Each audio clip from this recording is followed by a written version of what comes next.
Pagi ini rombongan farm trip stakeholder pariwisata Aceh baru saja mengunjungi Gua Pecikus. Nah, sekarang kita mau Landmark. mengambil gambar di landmark Aceh Tengah. Depan itu ada Danau Laut Tawar. Danau Laut Tawar. Kita akan mengambil gambar di pas di tulisan. Depan itu tulisan. Pemandangannya Danau Laut Tawar. Di depan kita dua orang peserta nih. Ini ada Pak Toto. Apa tuh? Pak Toto. Dari mana Pak Toto? Cungo. Cungo. Ya. Halo, hai. Hai.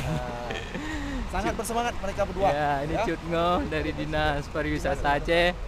Kami sedang jalan-jalan ke Jalan-jalan. Danau Laut Tawar. Nah, kita sekarang berada di landmark Danau Laut Tawar. Lokasinya tepat di pinggir danau. Ini dia lokasinya. Oh iya, ini tadi lupa memperkenalkan diri, siapa namanya, Pak? Oke, saya Adun ya. Adun T. HPI Aceh. Kalau butuh pemandu wisata hubungi beliau. Oke. Tolong di ini ya.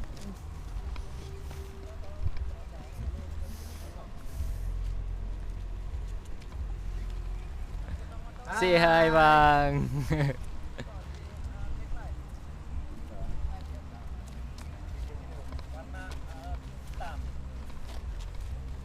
Ini dia landmarknya Danau Laut Tawar.